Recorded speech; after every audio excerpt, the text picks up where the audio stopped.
देखो, इससे पहले वाले लेक्चर में हम लोग बात कर रहे थे weak acid and strong acid, ठीक है। तो बता रहा था कि वीक एसिड का मतलब ऐसा एसिड जिसे वाटर में डिजोल्व करने पे क्या होता है, 100% आयोनाइजेशन नहीं होता है।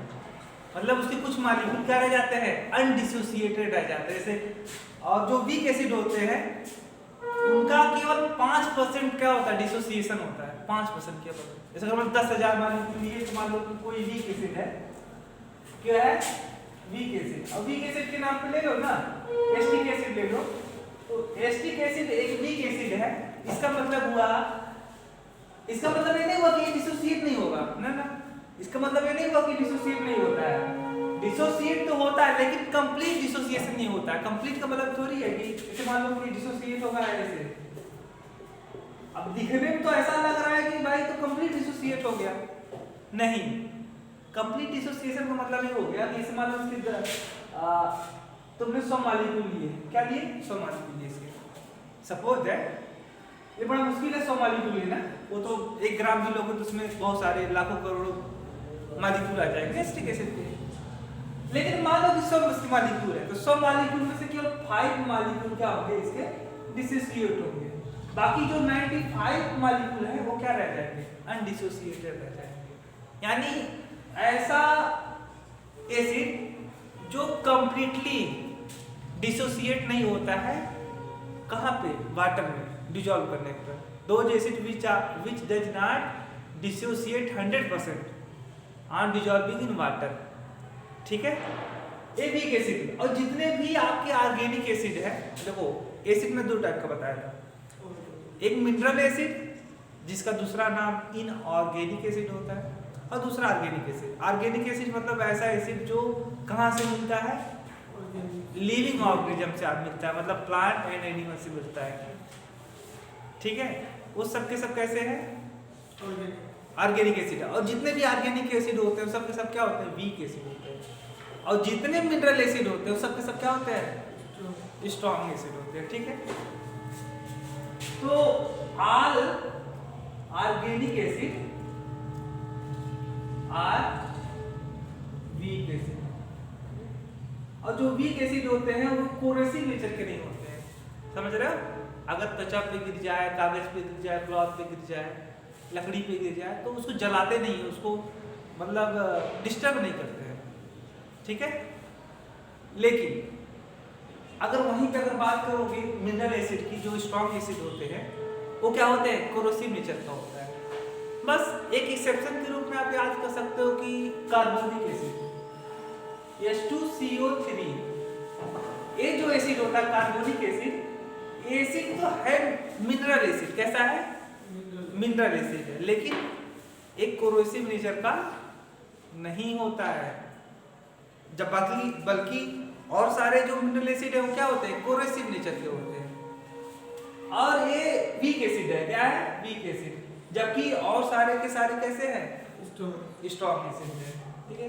तो यहाँ तक बात हुई थी। अच्छा, एक बात मैं जो बार बार कह रहा हूँ कि वीक एसिड स्ट्रॉन्ग एसिड, ये बात डिपेंड करता है ना कि जो एसिड आप डिफाइन कर रहे हो कहाँ पे डिफाइन कर रहे हो, ठीक है।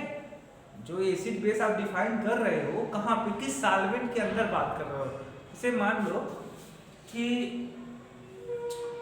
एक वीक एसिड है, जैसे वाटर हम डिसॉल्व करके देख रहे हैं कि कितना डिसोसिएट हो रहा है, ठीक है।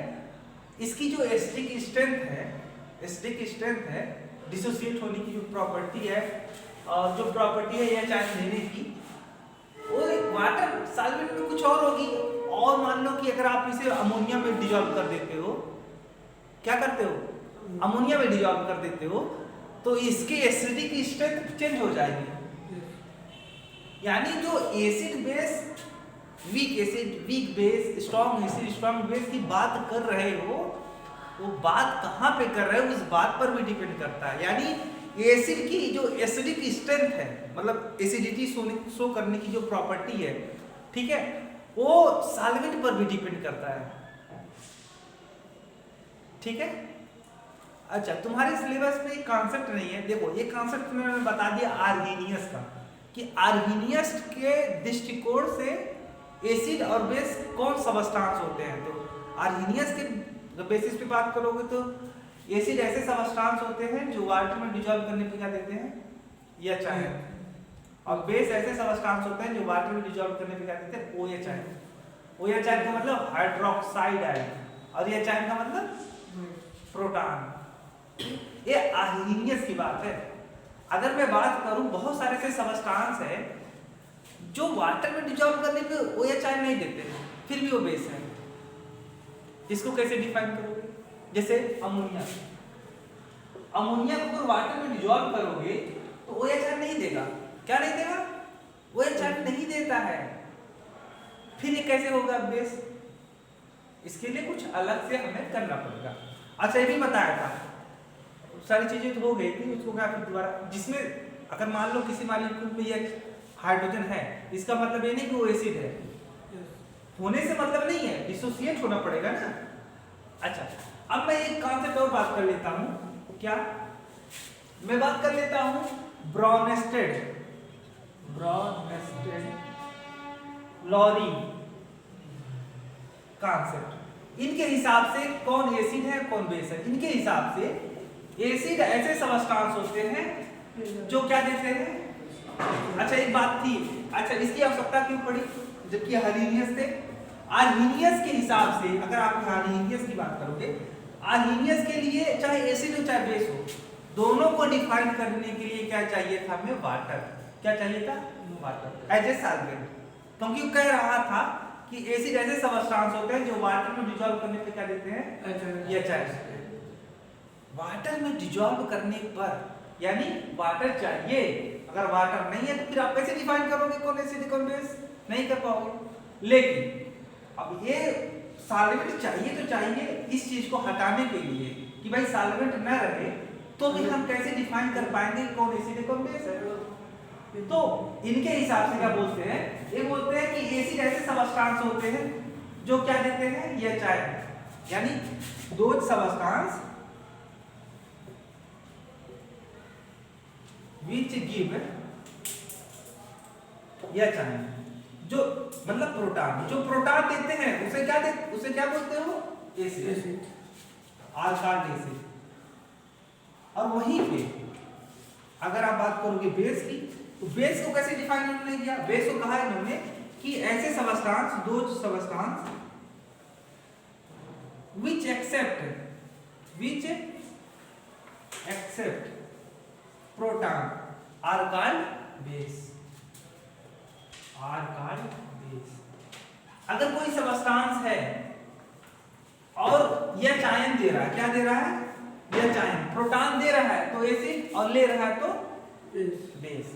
जैसे मान लो अमोनिया है ना, अगर अमोनिया के सामने तुम HCl रख दोगे या HCl मिक्स कर दोगे अमोनिया में, तो देखो इसके पास एच आयन है, ठीक, यह एच आयन क्या करता है? इसको दे देता है, ठीक। तो क्या हो जाता है? ये अमोनिया से अमोनियम आयन हो जाता है। क्या हो जाता है? Ammonium ion. और क्लोराइड बच गया तो क्लोराइड इस तरीके से हो जाता है। तो इसमें कौन एसिड कौन बेस? इसने क्या किया है? NH3 ने NH3 से NH4 हो गया, यानी इसने एक्सेप्ट किया। क्या किया? एक्सेप्ट किया। और इसने क्या किया? दिया। ए हो गया आपका एसिड और ये क्या हो गया? बेस। ठीक है, इस तरीके से आप चीजों को डिफाइन कर सकते हो। जो प्रोटॉन देते हैं वो क्या है? एसिड है, और जो प्रोटॉन लेते हैं उसे बेस कहते हैं, ठीक है। अच्छा, और भी बहुत सारी चीजें हैं एसिड बेस, ठीक है। इसमें देखो कुछ छूटा तो नहीं है।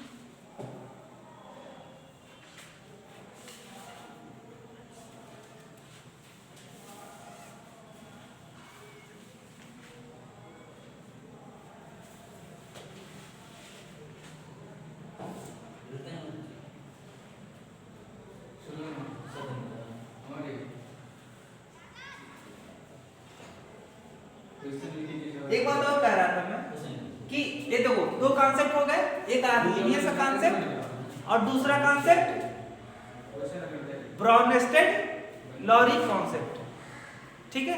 दो कॉन्सेप्ट हो गए। अब इसमें बहुत सारे एग्जांपल हो सकते हैं इसके, लेकिन अभी नहीं बता रहे हैं, बाद में बताऊंगा।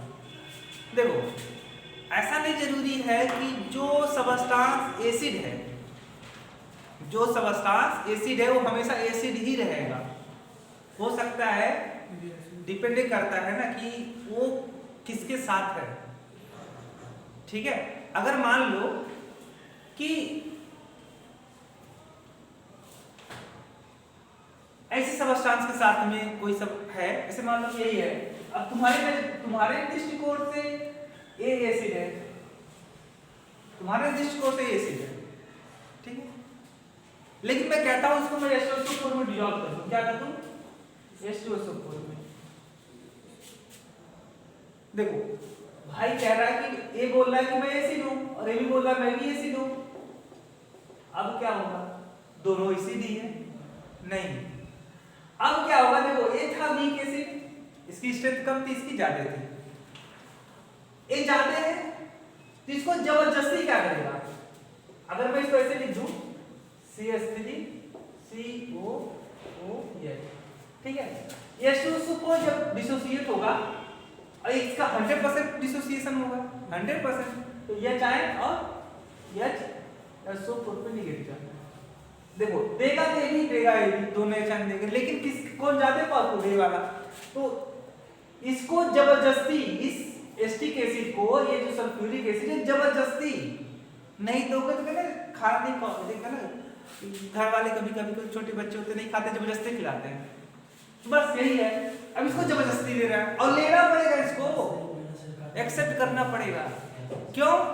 क्योंकि अभी छोटे हैं, इतनी इसकी स्ट्रेंथ नहीं है कि इसको मना कर पाए, तो इसको क्या कर लेता है? एक्सेप्ट कर लेता है, एक्सेप्ट कर लेता है, ठीक है। अब बताओ यहाँ पे जो H2SO4 है वो एसिड है क्योंकि दे रहा है, और ये क्या है? बेस। अब बताओ एस्टिक एसिड का बेस बन गया, ठीक है। तो क्या हो गया है? इसके साथ रिएक्ट, तो कोई सबस्टांस है वो एसिड है, बेस है, वो इस बात पर डिपेंड करता है वो किसके साथ में है। जिसे आप बोलते हो कि ये HNO3 स्ट्रॉन्ग एसिड है, H2SO4 भी एक स्ट्रॉन्ग एसिड है। ये HNO3 और H2SO4 इधर देखिए, ये HNO3 नाइट्रिक एसिड और सल्फ्यूरिक एसिड, दोनों के दोनों स्ट्रॉन्ग एसिड है। अगर दोनों मिक्स हो जाए तो क्या होगा? एक ज्यादा होगा, एक कम होगा, 100% है, तो एक को जबरदस्ती लेना पड़ेगा। हाँ हो गए, तुम अपने घर के से रहोगे। H2SO4 कहता भाई तुम HNO3 से तुम हो स्ट्रॉन्ग एसिड हो, मैं भी स्ट्रॉन्ग एसिड हूं, लेकिन तुम अपने घर के होगे, मैं ज्यादा पावरफुल हूं। जबरदस्ती क्या करता है? जो HNO3 होता है इसका स्ट्रक्चर ऐसे होता है, HNO3 और HNO3, ठीक है, ऐसे होता है। और जब H2SO4 डिसोसिएट होता है तो ऐसे होता है, बाद में जाके भी डिसोसिएट हो जाता है। तो ये चाहे ना इसको जबरदस्ती दे देता है, तो क्या करता है? इसको जबरदस्ती पकड़ लेता है, यानी ऐसे बन जाता है, ऐसे। इस पे आ गया पॉजिटिव चार्ज, ये वाला बाहर निकल जाता है, ठीक है, ये वाला बाहर निकल जाता है, ये HNO3, ठीक। तो ये तो दो ही होगा, ये HNO3 एक ही हाइड्रोजन था ना, अब एक इसका आ गया, ठीक। ये बन जाता है NO2, क्या बनता है? NO2 से पॉजिटिव चार्ज। अब देखो जब इन दोनों की साथ में बात आई तो ये एसिड की तरह काम किया और ये क्या किया? बेस की तरह काम किया। तो वही कह रहा हूं भाई, कोई कहे ना अब रजिस्ट्री नहीं कोई करा के रखा हुआ है कि ये मेरा है, कोई बुक नहीं कराया है। एसिड है चलो ठीक है, लेकिन कब तक? डिपेंड करता है किसके साथ में है। अभी मैं तुमको एक और एग्जांपल बताता हूँ, ये तुम्हारे सिलेबस में नहीं है।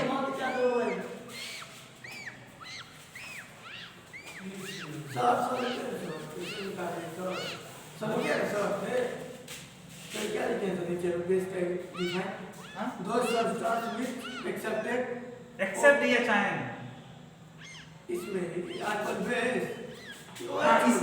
एक्सेप्ट ये चाहे आर बेस एक OH आयन तो आर्गेनियस के दृष्टिकोण से है ना। हाँ। अगर ब्राउनस्टेड लॉरी के कॉन्सेप्ट से बात करोगे तो जो ये चायन एक्सेप्ट करता है उसे क्या बोलते हैं?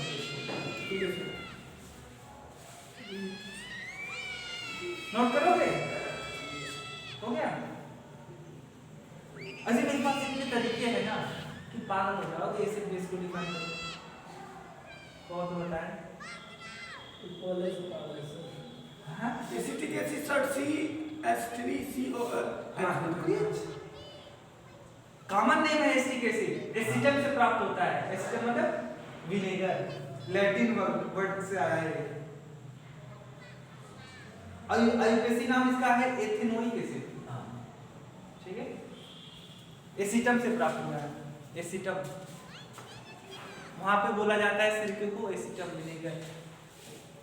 आगे चले, देखो अभी मैं बात कर रहा था कि एसिटिक एसिड है, अभी तुम बोल रहे थे कि क्या है, वीक एसिड है। अब मैं इसे अमोनिया में अगर डिसॉल्व कर दूं,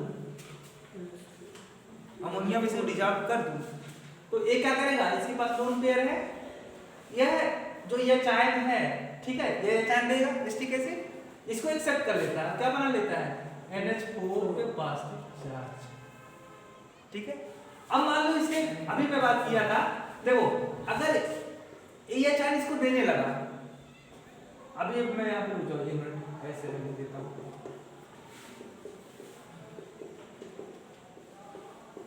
ऐसे पहले मैं लिख देता हूँ। वैसे जानते हो क्या होता है, जो वीक एसिड होते हैं ना, वीक एसिड का जो डिसोसिएशन होता है वो रिवर्सिबल होता है। क्या होता है? रिवर्सिबल। रिवर्सिबल का मतलब जानते हो क्या होता है? रिवर्सिबल का मतलब होता है एक बार यह इसमें टूटेगा, एक बार यह इसमें टूटेगा और फिर ये दोनों कंबाइन करके फिर इधर आ जाएगा। मतलब एक बार फॉरवर्ड डायरेक्शन में आएगा, फिर बैकवर्ड डायरेक्शन में। ठीक है, मान लो 100 मॉलिक्यूल इसके थे, 5 मॉलिक्यूल टूटे, 5 मॉलिक्यूल जैसे कंबाइन किए, ये आपस में फिर से 5 मॉलिक्यूल कंबाइन किए, 95 बच गए थे, 5 जैसे कंबाइन किए, ठीक है, फिर इस 95 में से 5 टूटे फिर 90 हो गए, लेकिन ये 5 वाला फिर 95 हो गया। मतलब यहाँ पे ये दोनों का जो वैल्यू होगा वो कांस्टेंट रहेगा, भले ही ये आपस में चलता रहे आपस में। अब देखो, और जानते हो अब इसके लिए बहुत हाई लेवल का हो जाएगा, तो क्या बताऊं, वैसे जान दो, जब यह चायन इसको एक्सेप्ट करता है अमोनिया, तो यहाँ पे यह चायन इधर इस साइड में, राइट हैंड साइड में यह चायन की कंसंट्रेशन घटने लगती है, क्योंकि ये खत्म हो रहा है ये चायन, और जब ये खत्म होता है तब इसको वैल्यू को कांस्टेंट करने के लिए एसिटिक एसिड और डिसोसिएट होने लगता है। क्या होने लगता है? और डिसोसिएशन शो करने लगता है। तो 50 जो 5 मॉलिक्यूल पहले डिसोसिएट हो रहे थे अब बढ़ जाएंगे, 5 से 10% डीआयोनाइजेशन होने लगेगा। तो पहले ये क्या है, यहाँ पे ये आपका स्ट्रॉन्ग बेस की तरह काम करने लगेगा, धीरे धीरे क्या करने लगेगा, स्ट्रॉन्ग एसिड। बात है किसके साथ में है, कहते हैं ना कि अच्छे लोगों की संगत करो, ठीक है, वही बात है। अब इसके साथ में हो गया तो स्ट्रॉन्ग बेस की, स्ट्रॉन्ग एसिड की तरह काम करने लगा, या इसकी जो एसिडिक स्ट्रेंथ है पहले से ज्यादा हो गई, वाटर से ज्यादा, ठीक है। अच्छा, और मैं ज्यादा कॉन्सेप्ट नहीं बताता हूं, क्योंकि ज्यादा कॉन्सेप्ट बताऊंगा तो दिक्कत हो जाएगी, ठीक है। आगे चलते हैं, ये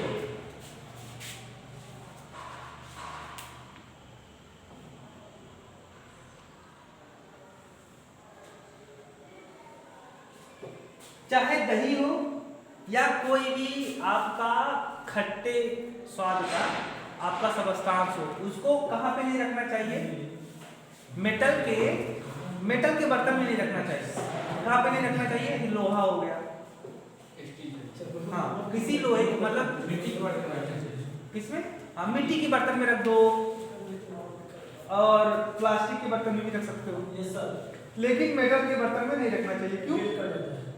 क्योंकि एसिड जो होते हैं मेटल के साथ में रिएक्ट कर जाते हैं, ठीक है, और साल्ट बना लेते हैं।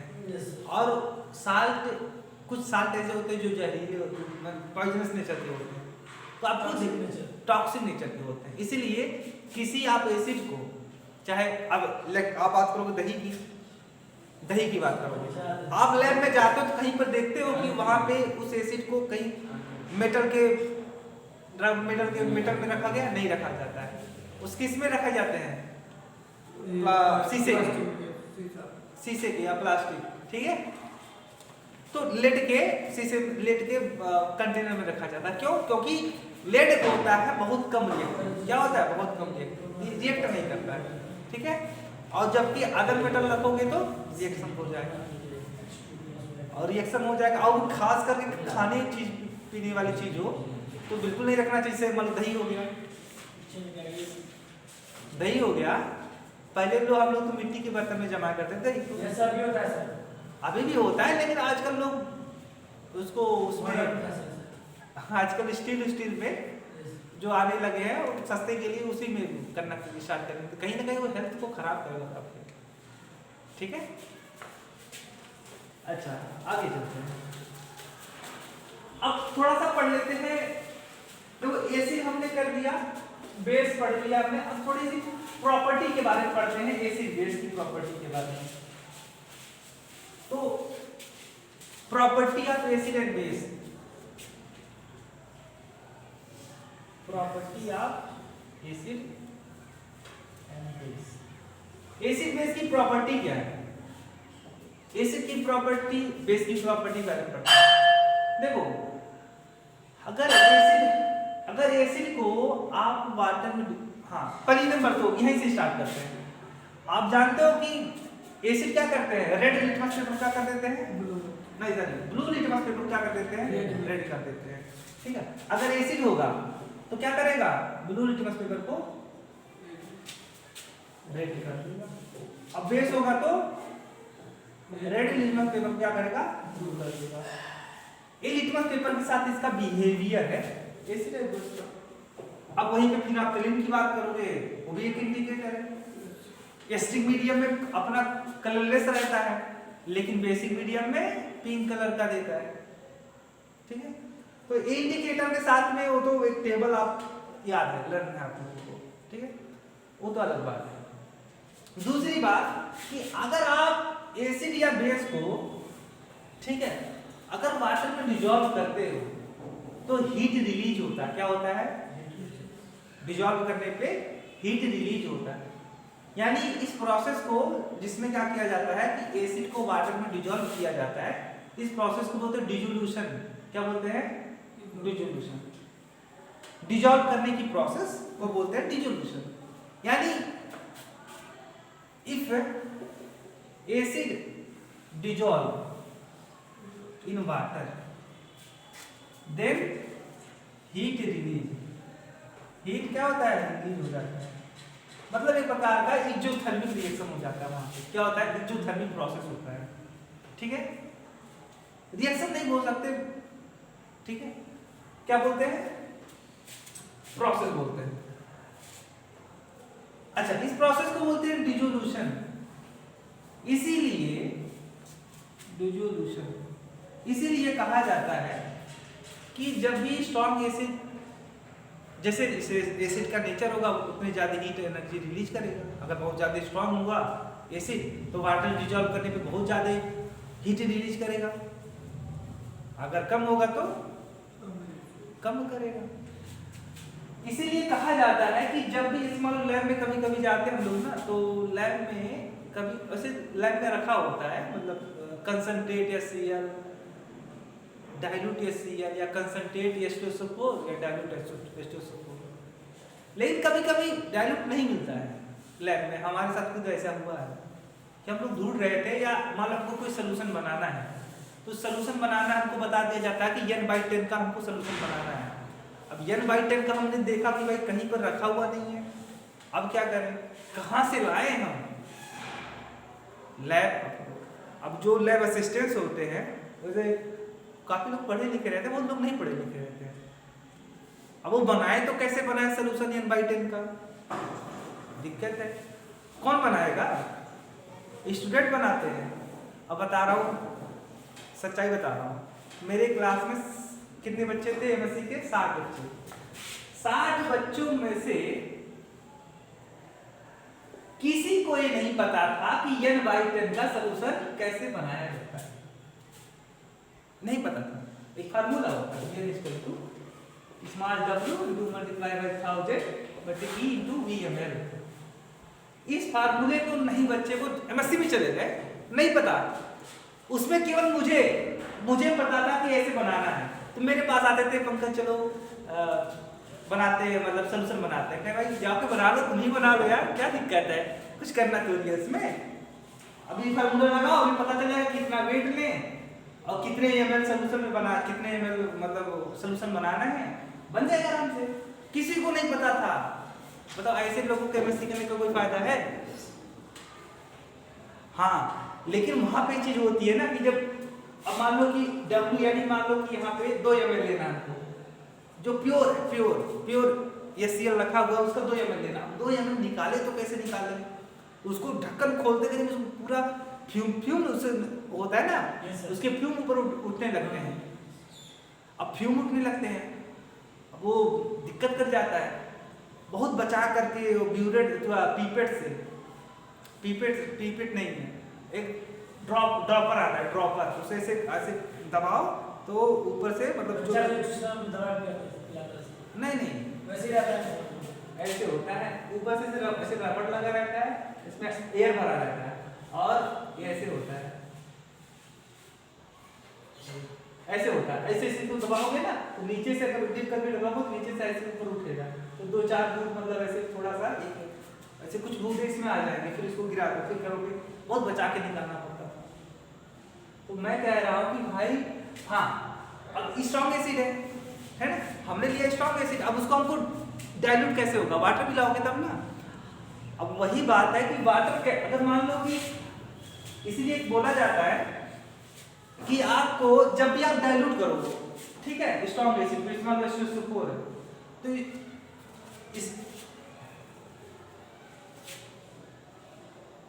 मान लो ये हमारा क्या है, इसमें रखा है वाटर, ठीक है, देखो अब वाटर में आप एसिड में मिक्स कर रहे हो, क्या कर रहे हो, वाटर में एसिड मिक्स कर रहे हो, और दूसरे बहुत लोगों को डिफरेंस नहीं पता ना, ये भी नहीं पता कि हीट रिलीज होती है, लेकिन हीट रिलीज होती है अगर आप एसिड को वाटर में डिसॉल्व करोगे।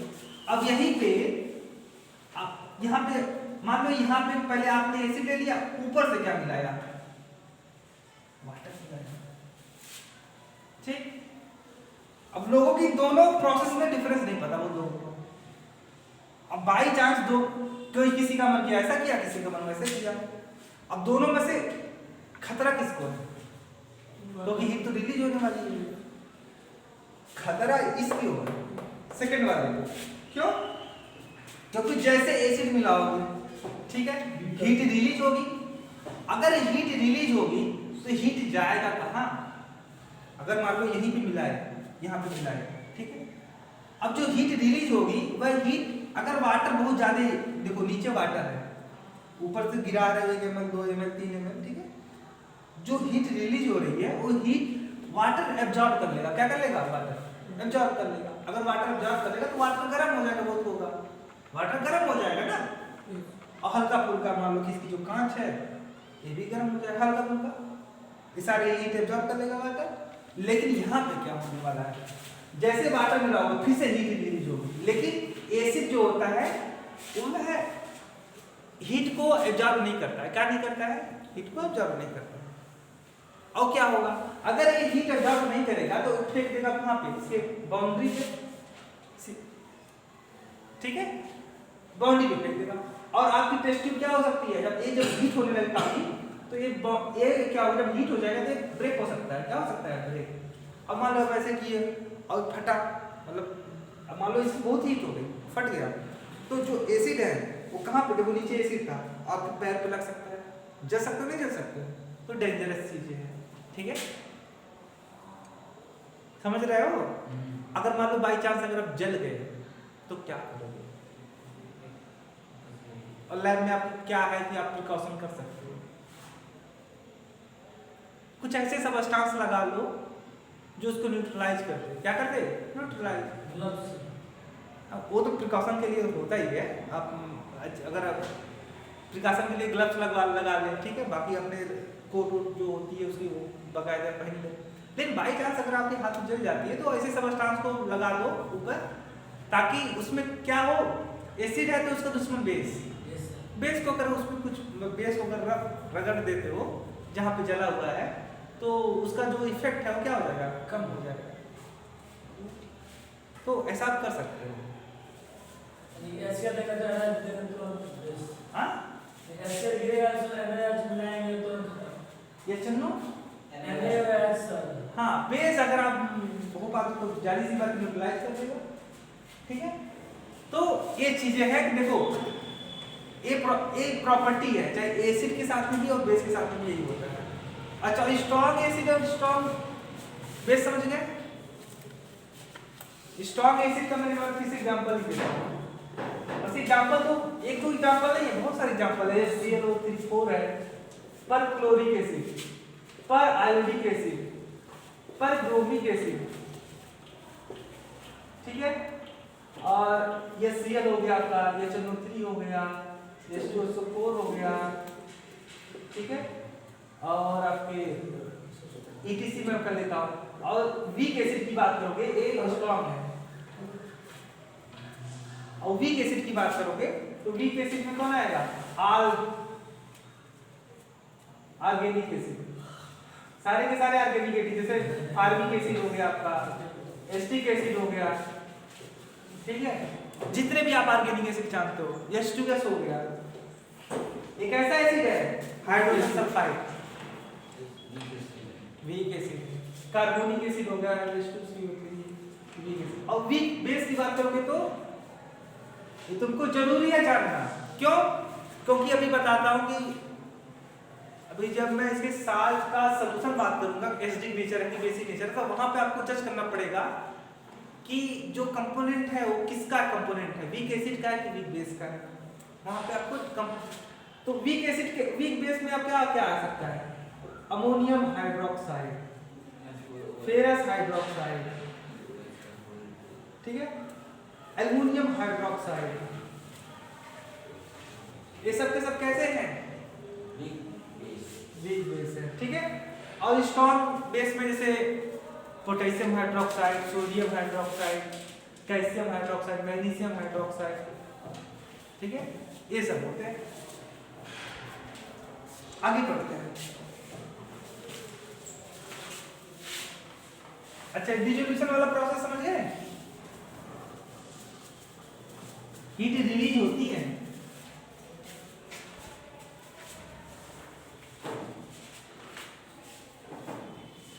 एक एक करके पढ़ते हैं।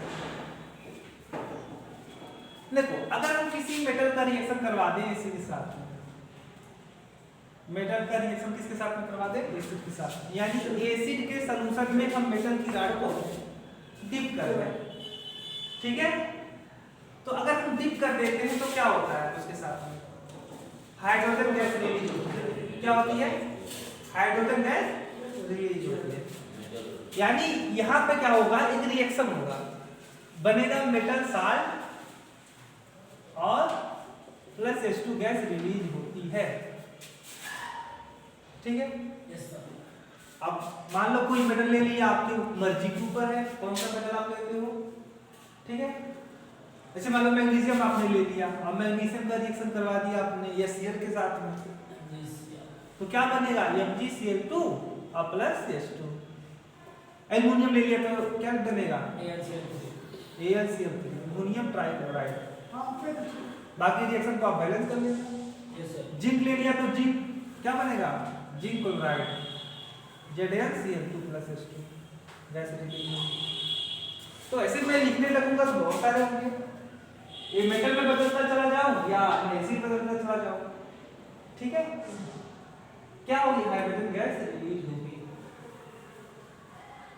लेकिन सर हाँ सिल्वर सब्जेक्ट इंडेक्स से नीचे आता है लेकिन तो अभी बता रहा हूं, हाँ उसको बता रहा हूं। तो ये सारी चीजें क्या होगी, हाइड्रोजन गैस रिलीज होगी, ठीक है। अब बात आती है कि क्या सारे के सारे मेटल एसिड के साथ में रिएक्शन करके हाइड्रोजन गैस रिलीज करेंगे, नहीं, सारे के सारे मेटल हाइड्रोजन गैस एसिड के साथ रिएक्शन करके नहीं रिलीज करते हैं।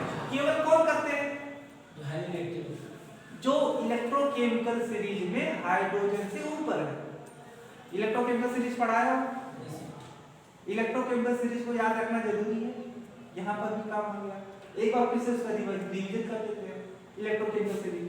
तो इलेक्ट्रोकेमिकल सीरीज जो होता है, इससे पहले बताया था कि आया कहाँ से, इलेक्ट्रोकेमिस्ट्री से आया है। वहां पे सेल्फ पोटेंशियल मेजर करके उसका एक डाटा बनाया गया है रिडक्शन पोटेंशियल के आधार पे और उसकी रिएक्टिविटी को बताया गया है। तो एक बार फिर से देख लेते हैं।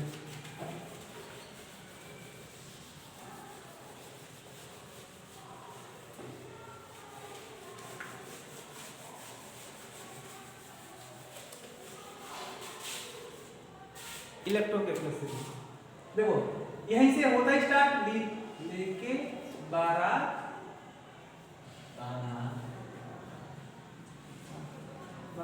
काना मजे से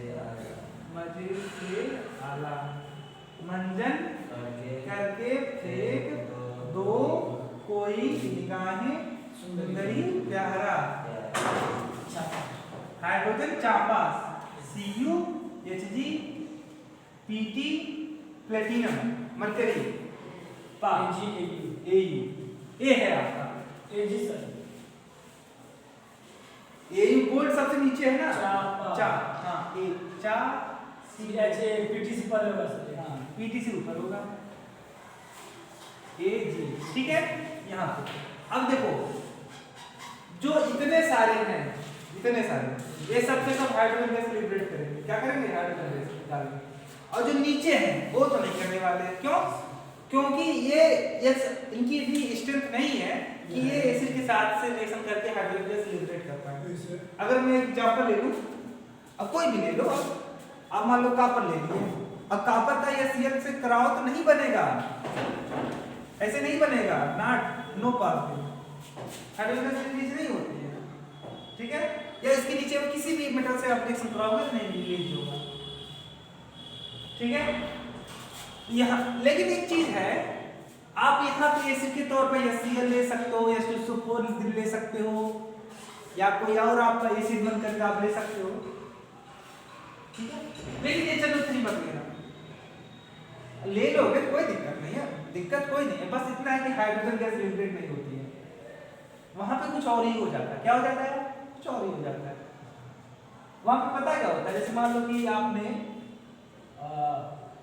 मान लो कि मैंने कोई एक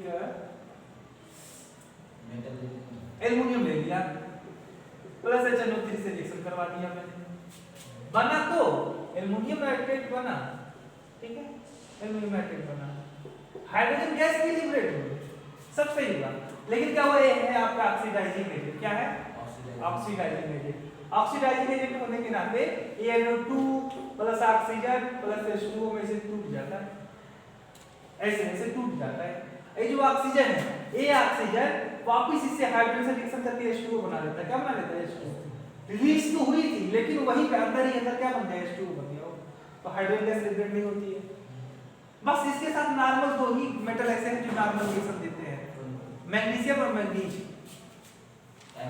हाँ Mg और Mn अगर मैग्नीशियम का HNO3 के साथ में रिएक्शन कराओगे तो जैसे अदर लोग दे रहे थे वैसे ही देगा कैसे MgNO3 ठीक है और प्लस H2 ऐसे ही Mn का भी कराओगे मैग्नीज का वो भी नॉर्मल रिएक्शन देता है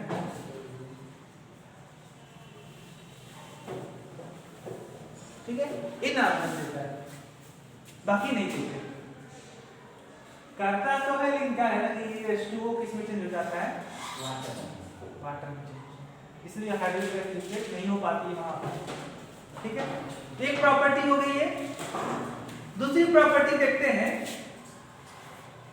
वही से कहानी है किसके साथ में जानते हो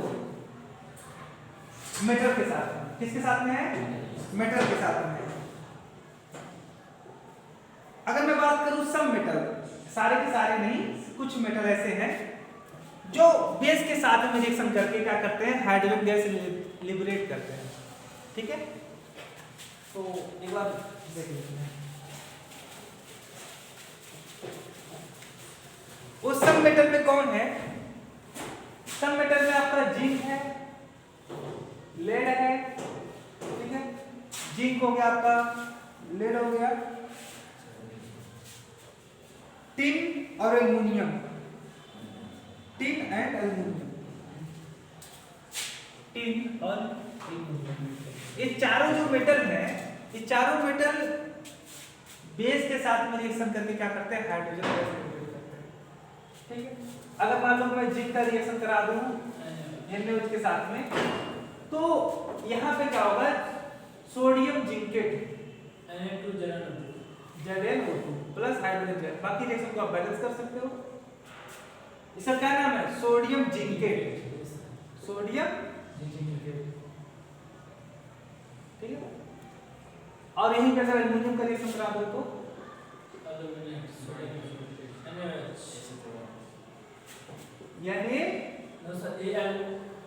Na2 ये AlO2, यही ना,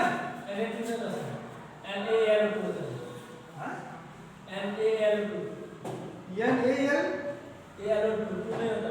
यहाँ पे दो नहीं, यहाँ इसको यहाँ पे होगा, अच्छा ठीक है। तो हाइड्रोजन गैस लिक्विड, इसका क्या नाम है, सोडियम एल्युमिनेट, सोडियम एल्युमिनेट, ठीक है, सोडियम एल्युमिनेट। ऐसे लेड का कर दोगे तो सोडियम प्लम्बेट बन जाएगा, ऐसे लेड का कर दोगे सोडियम प्लम्बेट,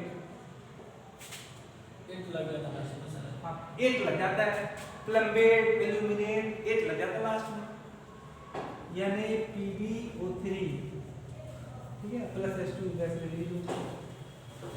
ऐसे तीन का कर दोगे स्टीनेट बन जाएगा, क्या बन जाएगा, स्टीनेट। तो हाइड्रोजन गैस, ये जो सारे मेटल है, चाहे आपके टिन हो, जिंक हो, लेड हो, एल्युमिनियम हो, ये क्या करते हैं, बेस के साथ रिएक्शन करके हाइड्रोजन गैस लिबरेट करते हैं। सारे नहीं, ठीक है, सारे नहीं करते हैं। अच्छा, अगर मैं बात करूं कि मैं एक साल्ट लूं, क्या लूं, साल्ट, और साल्ट का हम रिएक्शन करा दें एसिड के साथ, किसके साथ में, एसिड के साथ, तो वहां पे क्या होता है, अगर साल्ट कैसा है आपका, अगर साल्ट आपका कार्बोनेट है, क्या है, कार्बोनेट है, तो वहां पे CO2 गैस रिलीज होगी, ठीक है। ये बहुत बार पूछा जाता है कि मतलब क्या होगा, जैसे मान लो कि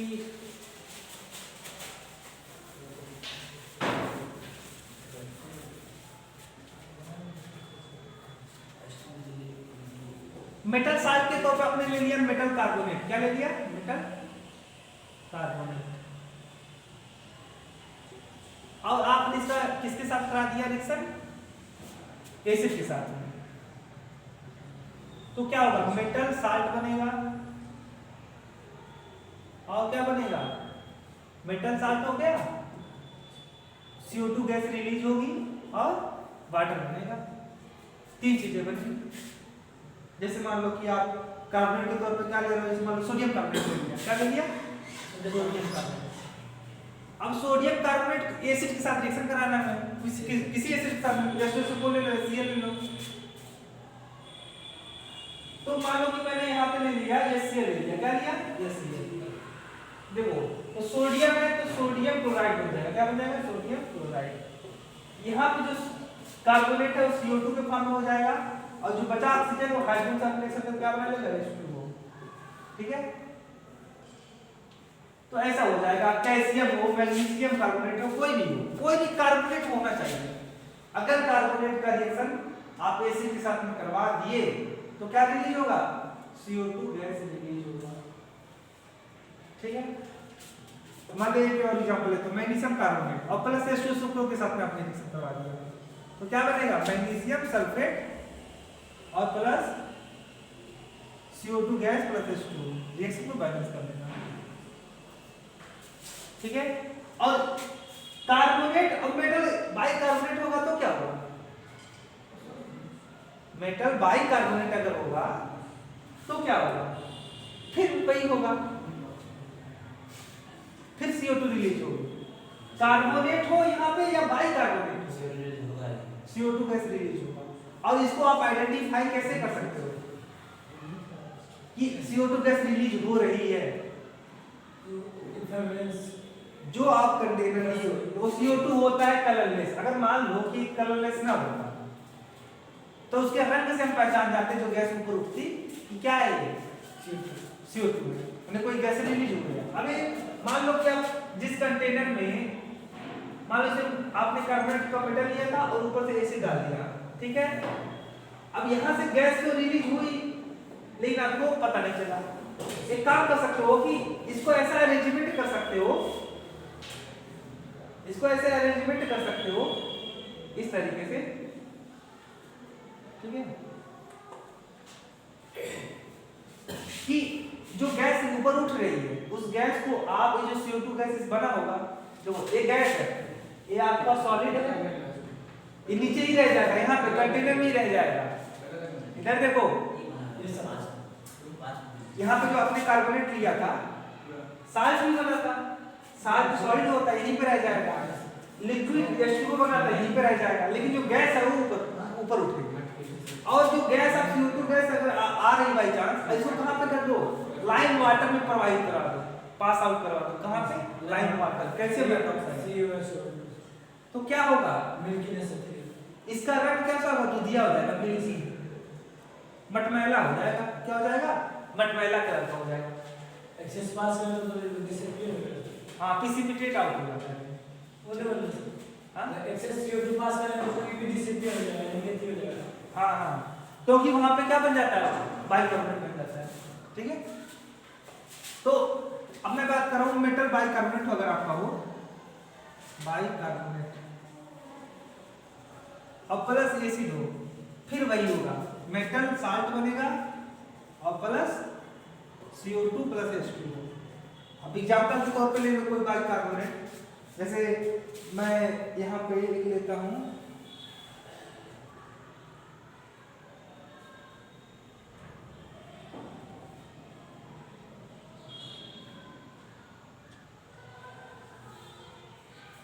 अपने मन से लेना पड़ेगा,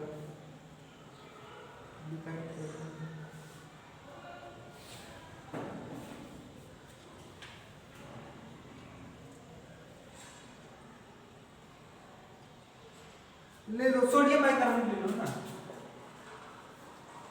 सोडियम बाइकार्बोनेट। देखो बाई का मतलब यहाँ पे जब बाई आती है ना तो मतलब यहाँ पे हाइड्रोजन है। यस, ठीक है, इसका नाम है सोडियम हो गया, और HCO3 को बाइकार्बोनेट आयन बोलते हैं, तो सोडियम बाइकार्बोनेट। अब मान लो इसका हमने H2SO4 के साथ में करवा दिया तो बनेगा सोडियम सल्फेट, ठीक है, और प्लस CO2 प्लस H2। तो रिजल्ट में कोई चेंज नहीं आने वाली है, चाहे कार्बोनेट हो चाहे बाइकार्बोनेट, CO2 गैस रिलीज हो। अगर बाई चांस यहाँ पे मैं बता रहा था कि अगर CO2 गैस को कहाँ पे पास आउट करवा दे तो कैल्शियम हाइड्रोक्साइड के साथ, तो देखते हैं वहां पे क्या होता है। देखो, कैल्शियम हाइड्रोक्साइड में आप CO2 गैस अगर पास आउट करवा दें तो बनता है आपका कैल्शियम कार्बोनेट और प्लस H2O। ठीक है, ऐसे बनता है। अब इसका रंग कैसा हो जाएगा, एक जो आपका वाटर में डिजॉल्व है कैल्शियम कार्बोनेट है, क्या मिल्की कलर का हो जाएगा, मिल्की हो जाएगा, मिल्की।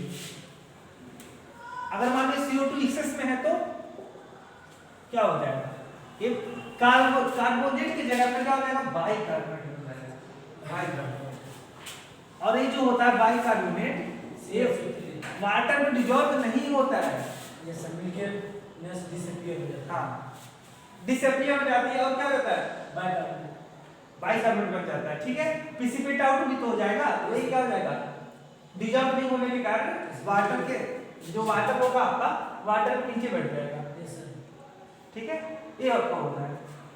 अच्छा, इस CO2 गैस जो रिलीज हो रही है, इस CO2 गैस को रिलीज होने के कारण बाइकार्बोनेट जो होता है ना, फायर एक्सटिंग्विशर के तौर पे यूज होता है, अग्निशामक। यस, अभी बुझाने अभी उसको आएगा पढ़ लीजिए, उसको उसको पढ़ना पड़ेगा। ठीक है, प्रॉपर्टी है सर, हाँ प्रॉपर्टी है, प्रॉपर्टी, हाँ प्रॉपर्टी तो ही है। ठीक है, अच्छा कैल्शियम ऑक्साइड को क्या बोलते हैं, क्या sir, calcium oxide, CO calcium oxide का नाम है लाइम। गुडलैंड, नहीं लाइम क्यों, केवल लाइम, मनी लाइम। क्या नाम है इसका, लाइम। कौन सर गुडलैंड में क्या हुआ है, अगर इसे वाटर में डिजॉल्व कर दें तब गुडलैंड, तो बन जाता है क्या, Goodland, calcium hydroxide, calcium hydroxide. तब इसका क्या नाम होता है, क्लाइन। क्या नाम होता है इसका?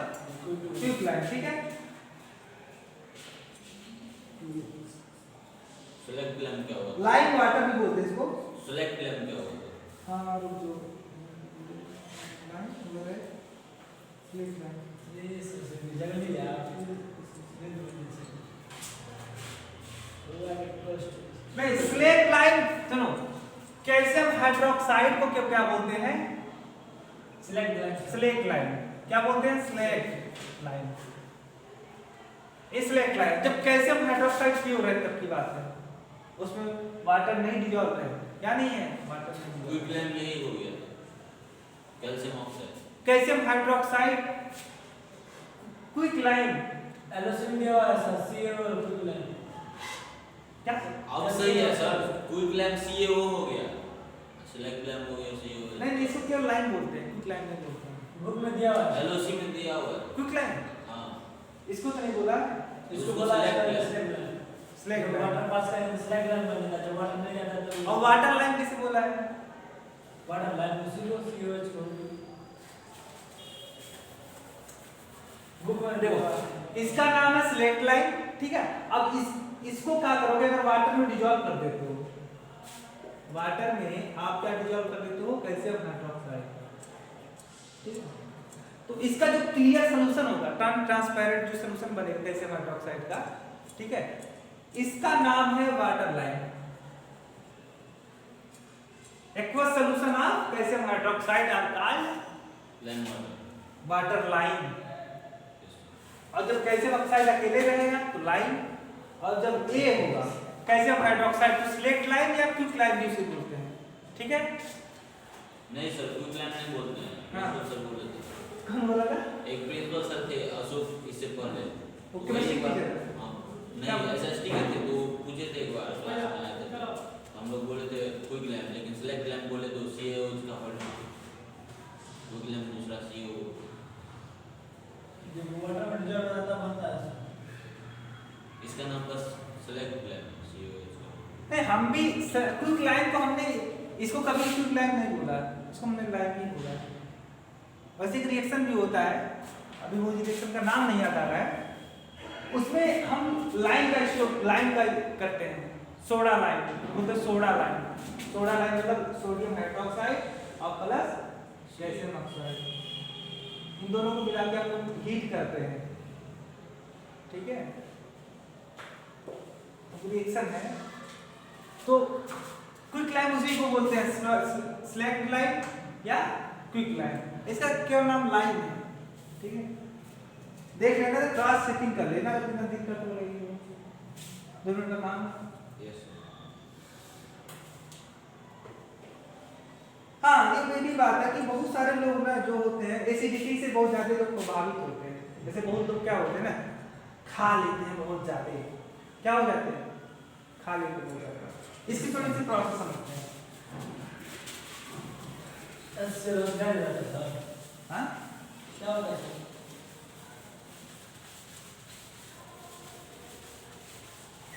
HCl देखो, अगर डाइजेशन की बात करते हो तो जो हम फूड लेते हैं वो कई सारे स्टेप से यहाँ से होकर के पहले बेसिक, हमारे मुंह में बेसिक मीडियम होता है, वहाँ पे बेसिक मीडियम में आपके प्रोटीन का डाइजेशन होता है, फिर धीरे धीरे करके सारे यहाँ से आते हुए यहाँ पे हमारे जो पेट, ठीक है, यहाँ पे क्या होता है कि आपका यहाँ पर भी डाइजेशन होता है। क्या होता है? डाइजेशन होता है। तो डाइजेशन जो प्रोसेस है वो डाइजेशन कहाँ पे होता है? तो डाइजेशन होता है एसिडिक मीडियम में। क्या होता है? एसिडिक मीडियम, ठीक है। यानी डाइजेशन होने के लिए एसिडिक मीडियम होना जरूरी है, ठीक है। डाइजेशन होने के लिए क्या चाहिए? एसिडिक मीडियम होनी चाहिए। अब डाइजेशन होने के लिए अगर एसिडिक मीडियम चाहिए तो हमारी जो देखो, हमारे पेट में जो HCl है, ठीक है, वो HCl स्ट्रॉन्ग है। स्ट्रॉन्ग एसिड है, यस सर। Strong acid. और इसका जो पीएच होता है, अभी पीएच पढ़ना है नहीं, वैसे पीएच इसका होता है 5 से नीचे होता है, बिलो दी 5।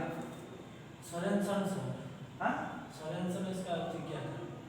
क्या हुआ? सोरेनसन इसका खोज किया है सर पीएच का। हाँ सोरेनसन है ये तो वो तो ठीक है, अभी यहाँ पे नहीं आया आपको। तो इस अगर आपका पीएच यानी अगर जो आपका सॉल्यूशन है या जहाँ पे आपका डाइजेशन हो रहा है उसका अगर पीएच वैल्यू 5 से कम है, सर डाइल्यूट का एक होता है, कंसंट्रेटेड का 1 होता है 0 डाइल्यूट का डाइल्यूट HCl का 1 होता है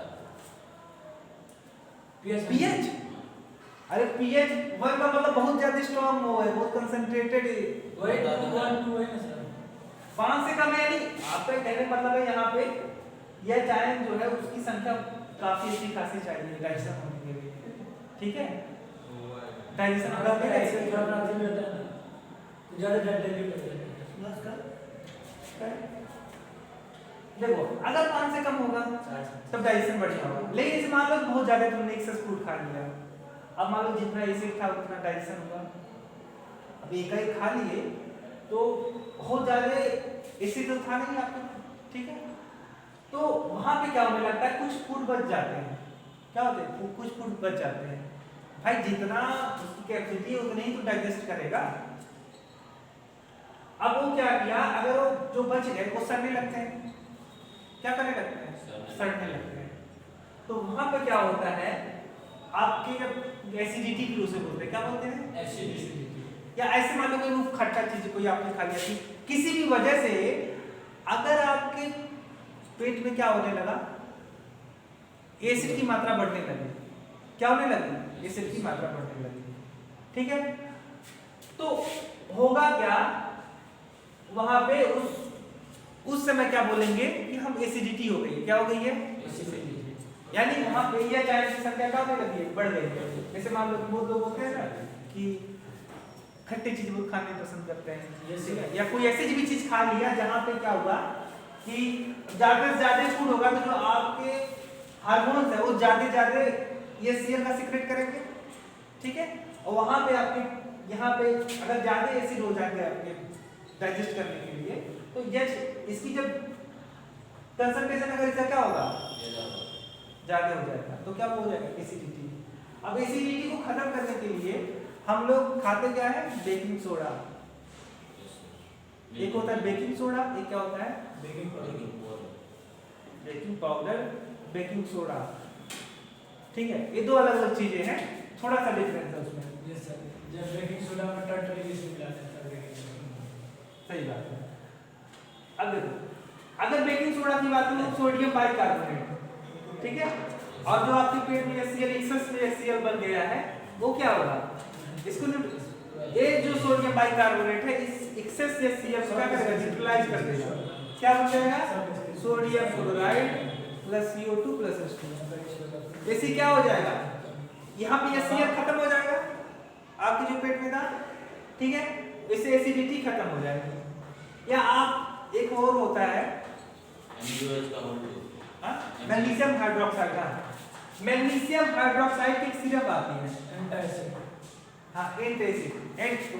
जो चीजें एसिड को न्यूट्रलाइज करती हैं, एसिडिटी को खत्म करती हैं, उन सब्सटेंस को बोलते हैं एंटासिड। एंटासिड हम सर एंटासिड पढ़ते हैं। हर कोई आप एंटासिड, एसिड है और एंट है, एंट का मतलब उसका अपोजिट कंपोनेंट, ठीक है? तो इसका जो एसिडिटी को दूर करे उसे बोलते हैं एंटासिड, ठीक है? तो एंटासिड को क्या बोलोगे यहाँ पे? एंटासिड के तौर पे सोडियम बेकिंग सोडा हो गया आपका, मैग्नीशियम हाइड्रोक्साइड भी बोलते हैं, ठीक है? मिल्क ऑफ मैग्नीशियम इसे बोलते हैं। क्या बोलते हैं? आपके पेट में जो HCl है उसको इस तरीके से मैग्नीशियम क्लोराइड बना करके न्यूट्रलाइज कर देता है। इसके का दूसरा नाम है, क्या नाम है इसका? Milk of magnesium. Milk of magnesium. Sir Eno जो रहता है आजकल प्रचार करते रहता है ना, इनो में क्या रहता है?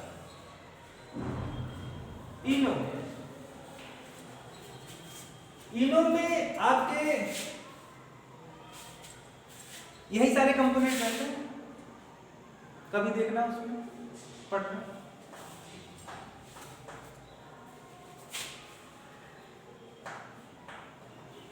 तो ऐसे कंपोनेंट रहते हैं जो यूटिलाइज कर पाए, यानी वो बेसिक नेचर, मतलब ऐसे कुछ होंगे कि एंटी एसिड के तौर पे काम करेंगे। ठीक है, अच्छा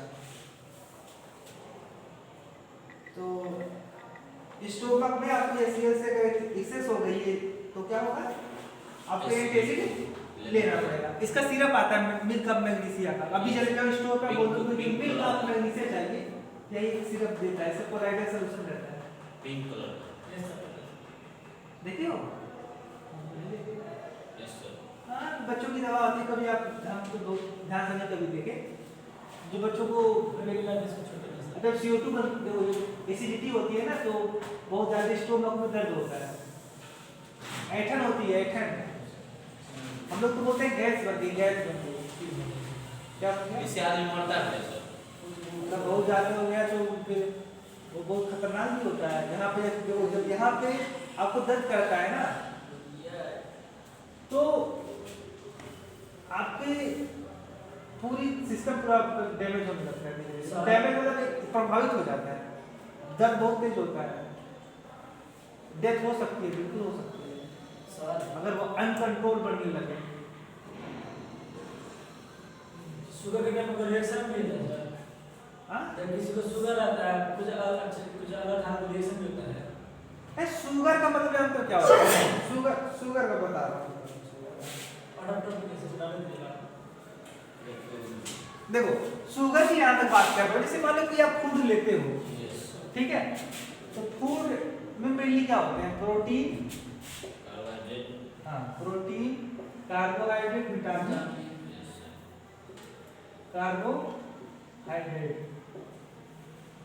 विटामिन, मिनरल्स, हाँ बाकी मेन 3 कंपोनेंट मानो ना, प्रोटीन, कार्बोहाइड्रेट, विटामिन और अदर मिनरल्स दे दीजिए।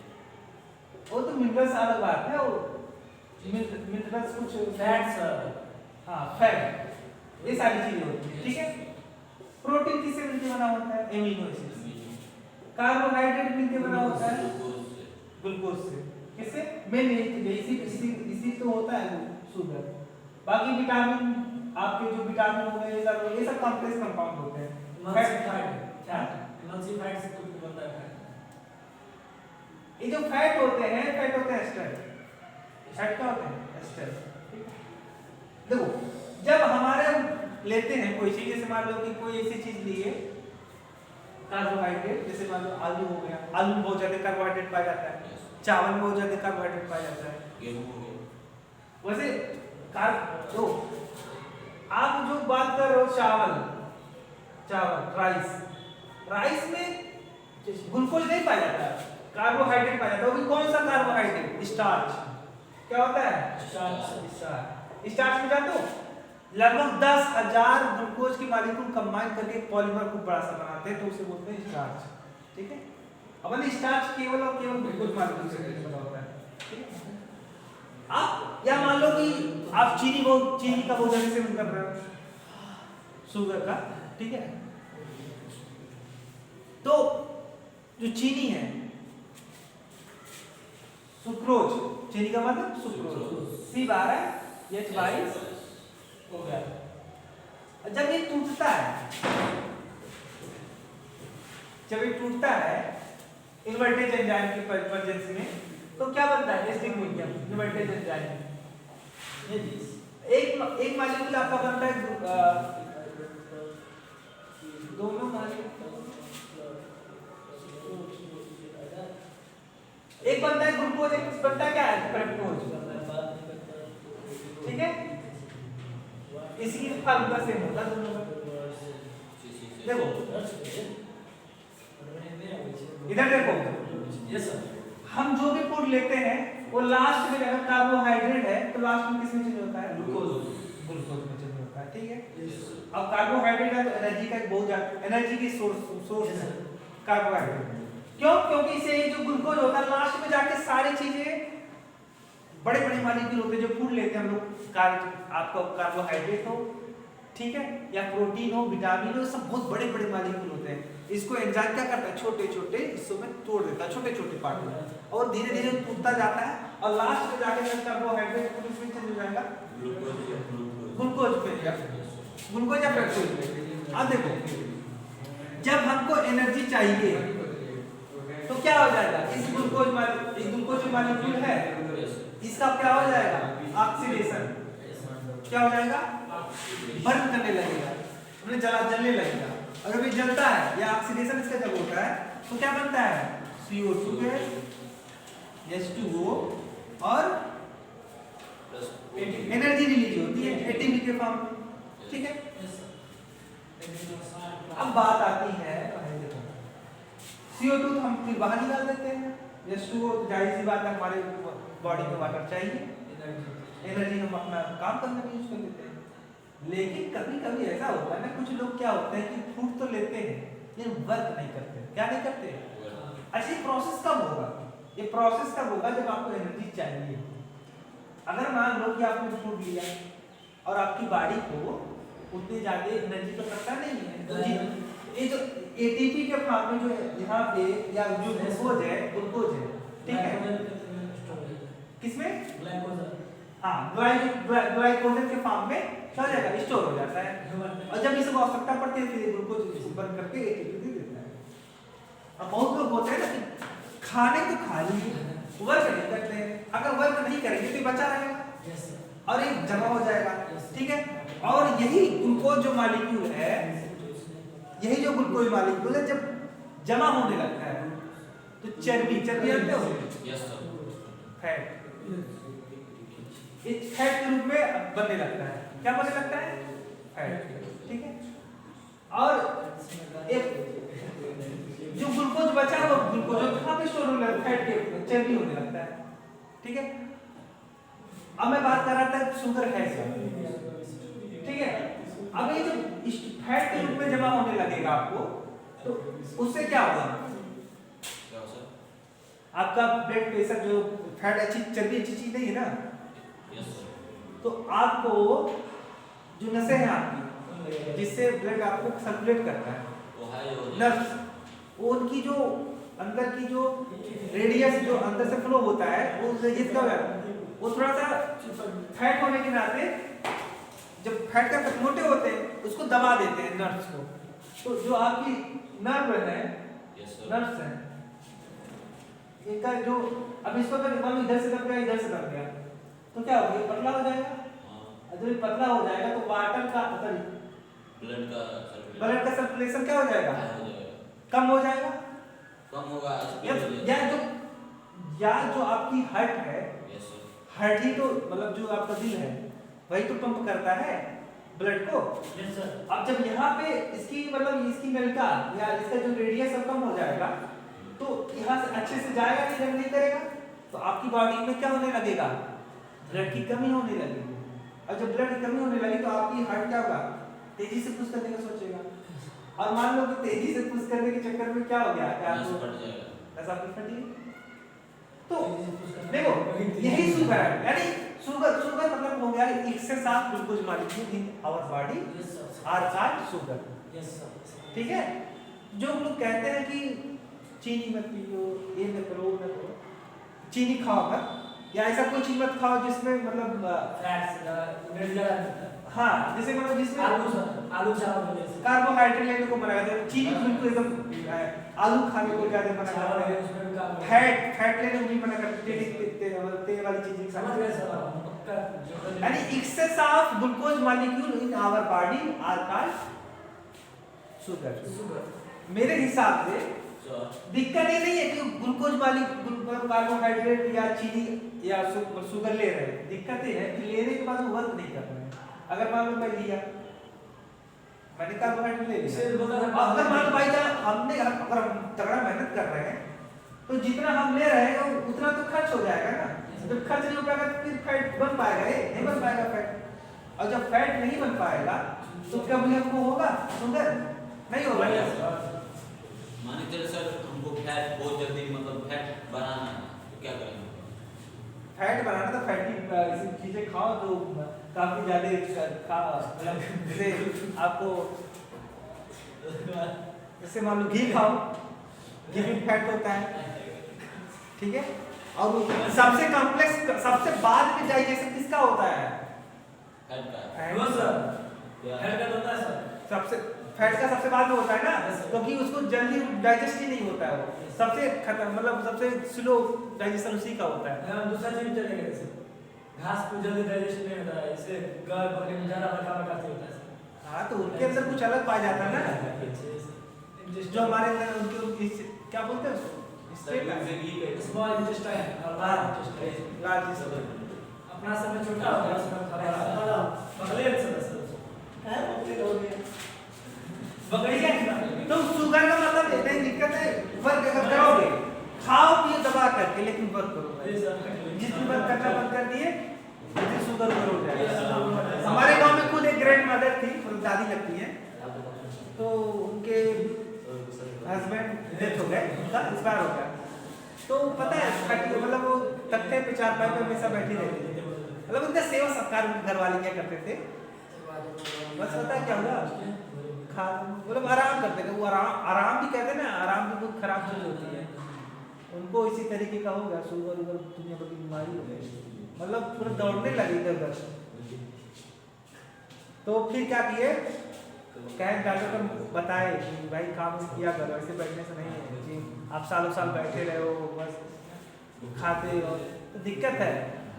अभी हम लोग ही खा ले के शरीर में कैसे हो जाता है, बड़ा अजीब टाइप फील आता है, मन करता कहीं चल ले कहीं कुछ कर ले, ठीक है, तो आपको इसीलिए